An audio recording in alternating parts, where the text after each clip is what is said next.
G'day, Cece from Generation Wellness Global, and I wanted to talk today a little bit about diets and inflammatory foods and acidic foods and what it all means. What should we be eating? What shouldn't we be eating?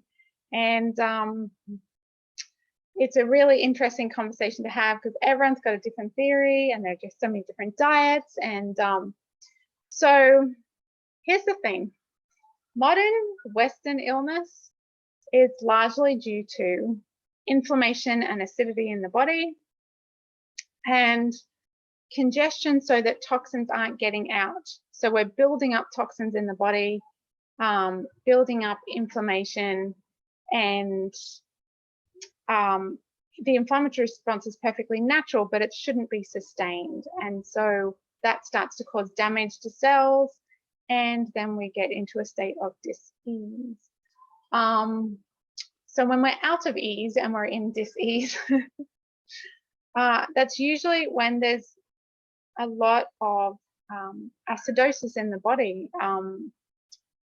Acid, if you can imagine, an acid is not a good thing for a body. Acids tend to burn and melt things, and so acidosis in the body is not good. Inflammation, sustained inflammation in the body is not good. And inflammation, like I said, is a natural part of the immune response. It's a natural response in the body, but it should never be in a sustained way. And stress is a huge producer of the inflammatory response. So we want to avoid stress, kick up our feet at the beach. Sounds great. So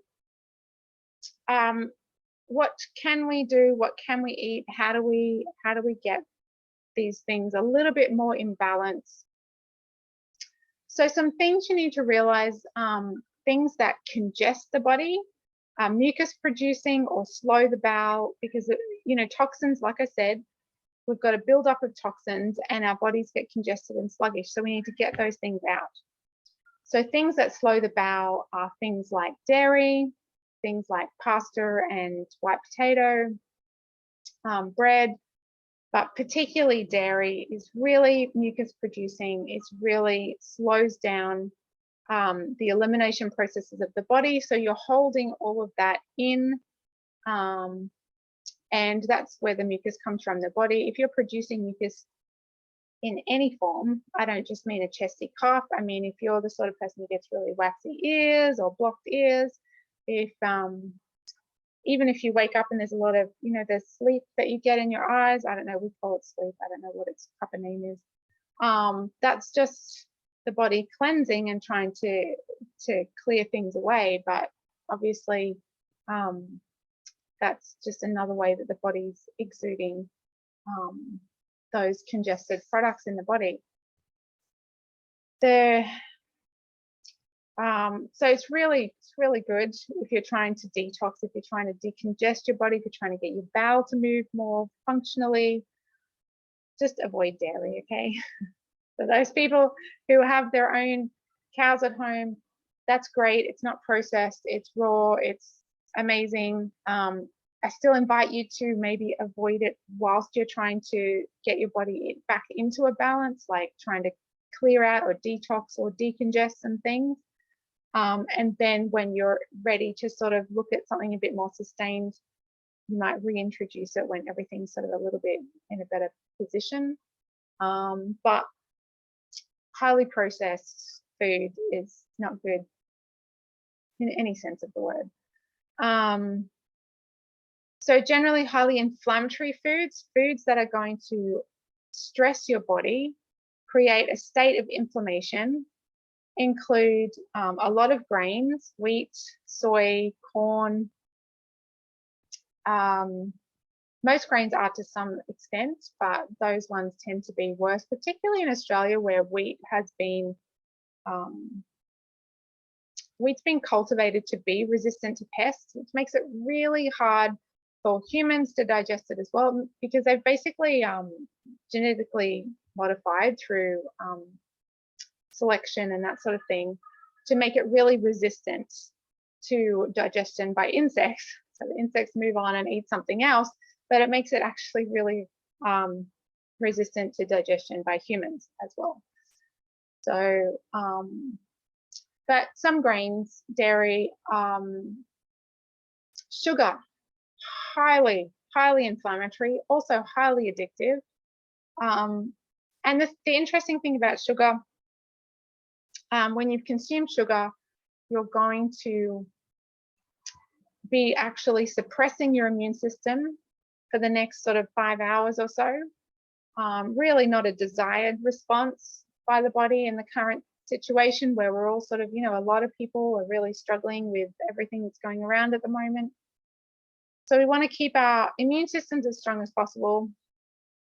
Avoid processed food, avoid sugar, avoid colors and flavors and all those things. They're not, most of them are neurotoxins. I'm generalizing, okay, but most of them, there's and again, it's country specific depending on regulations, but there are a lot of food colorings and flavorings that are permitted in Australia that are banned in other countries like Japan and the EU.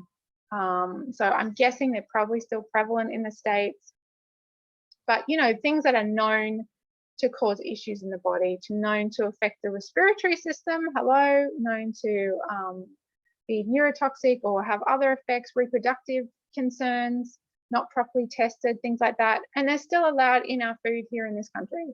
So that's not okay. We want to avoid those as much as possible. So what can you eat? It's probably a better way to look at it. Look, honestly, the best thing that you can do is look around you at what's growing. Fruit, herbs, amazing.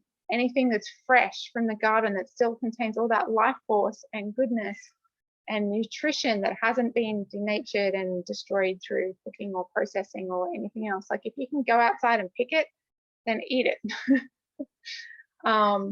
So lots of fresh fruit, herbs, very, very healing, very easy for the body to digest.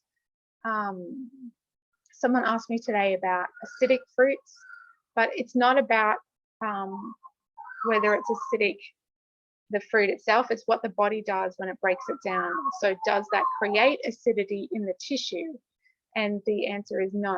So lemon, orange, they don't create acidity in the tissue, in the fluid that is around your cells. You're actually, through eating fruit and herbs, you're going to alkalize your body. So you're putting it into the right pH range for it to heal itself and have really healthy processes. So really good to go back to the basics of what's real food, what's growing on a tree, what's growing on a plant. Get out there and eat that. So the other thing to consider when you're looking at inflammation, I did mention stress, and stress can be the food you're eating, but it can also be emotional. It can also be spiritual. It's really important not to disregard the emotional and spiritual stuff, because we are one being, a spiritual being having a physical experience, and our emotions are chemistry, chemical changes and reactions that are happening and passing through our bloodstream, throughout our body. We cannot isolate, oh, this is a physical symptom and this is emotional and this is, we are one being, and everything has an effect on everything else, everything. So I invite you to explore the emotional and spiritual aspect of whatever is happening for you. But diet, getting that right is absolutely foundational as well. You know, you can do all the emotional healing you want. If you're still going to eat inflammatory foods, your body's still going to be in a state of inflammation and acidosis. And it's going to be really hard for that healing to take place. So lots to think about. It sounds hard. It actually made my life really easy. When I restricted life from inflammatory foods, it really restricted what I was using to cook food, and it made life simpler. There were only a few ingredients that I would draw from, and everything came from that. And for me, because I didn't know a lot about cooking when I first left home and had children and all those sorts of things, it made it really simple. I only had a few ingredients to choose from, and it was, you know, So that helps. And then eating a lot more fresh fruit and herbs, obviously you don't even have to cook then. It's just like whatever's fresh and full of life force and nutrients and is really easy for your body to nourish. And I've mentioned this before, I'm pretty sure, but one of the reasons fruit's awesome is, as I said, it alkalizes the body. Another reason is when your body is under stress and you're eating really dense food, your body has to recruit metabolic enzymes to help with the digestive process. And that's not a good idea because your metabolic enzymes are in charge of hormone balance and emotional balance and sleep and healing processes. So you really want the metabolic enzymes to be doing their job, not someone else's job. So when you go to something like fruit, it takes very little energy for the body to digest it. Your body's getting exactly the resources it needs to work because our body runs on fruit sugars, essentially, sugar. Our brain is powered by glucose. And so I've lost my train of thought, but that's okay. So it's really taking that pressure off the digestive system so that your metabolic enzymes are then free to do their job and they're not being recruited into the digestive process. You do have digestive enzymes and they're supposed to do the digestive work, but quite often we are lacking or we just have way too much food that is hard to digest that we use them all up and we start recruiting these metabolic enzymes. We don't want to do that. We want to allow the metabolic enzymes to do all the other stuff, but we want them to heal. We want them to help us with emotional balance and sleep and all those other things, hormone balance. So we really need to allow them to do their job. And we do that by keeping the food that we're eating really simple, like fresh fruit and herbs. Salad, raw is really good. Raw food diet is really good. So that's a really quick overview. If you have any questions, I would love to hear from you. If you need some help with the emotional healing aspect, I would love to hear from you. That's what I specialize in, the emotional and spiritual work that underlines a lot of issues. But I do, healing is such a journey and we need to be patient with ourselves but sometimes it's so simple as well. If you look at what is real food, what is readily growing around us, what were we designed to eat? And if we just do more of that, put less in of the toxic stuff.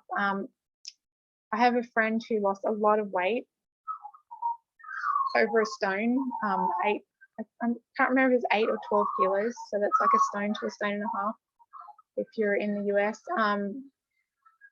just by removing chemical cleaning products and personal care products that had synthetic fragrances and things like that. So that was another source of stress for her and for most of us, is what we're putting on our bodies as well as what we're putting in our bodies. Removing those chemicals around us in our environment, what we're cleaning our house with, what we've got in our personal care products, takes a lot of that stress and inflammation away. And you can do it all naturally. I have recipes for cleaning solutions and it's so incredibly easy. Trust me, if I'm saying it's easy because I am not a DIY person at all. Really, really simple. And, the natural stuff, it works and it smells so much better because you're using beautiful essential oils and things in your cleaning solutions and in your personal care. I get compliments wherever I go that I smell amazing. So it's kind of part of the deal with working with essential oils all the time. So it's really nice to